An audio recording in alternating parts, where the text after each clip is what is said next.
SLOPE, part of the Rocky Mountain Field Institute Citizen Science Training. After watching this video, you should be able to define slope and know how to measure it.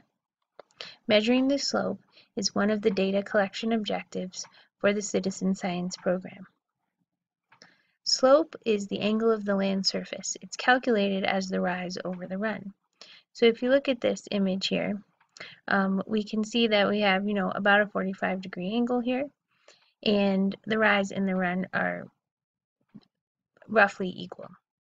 If the rise was greater compared to the run, then the angle of the slope would be steeper.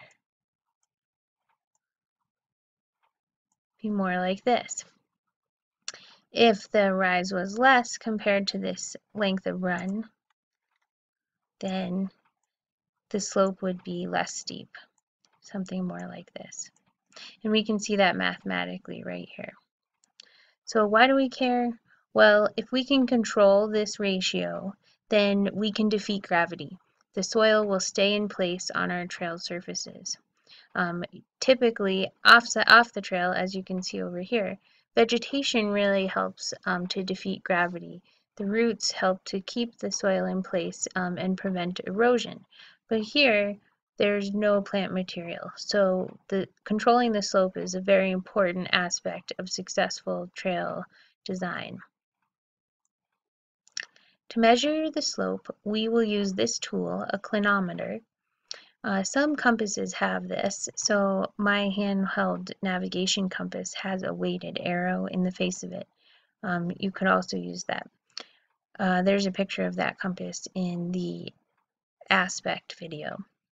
Okay, so we're going to use some kind of slope meter, and we're going to try to generalize the ground surface right under where each Thalweg measurement is taken. And so we'll want to see before and after restoration work how the slope has changed, and then over time how the slope was changed. So you take your clinometer, and you're actually going to lay it down on the trail surface. If there is a big rock or something, then you're going to want to avoid that. One thing that might work would be to rest the clinometer right on top of the survey tape, just to smooth out those small bumps. Okay. Then we also want to consider the fall line slope. A well-designed trail goes across the fall line like this one, rather than follows the fall line. The fall line is basically the easiest path for water to take.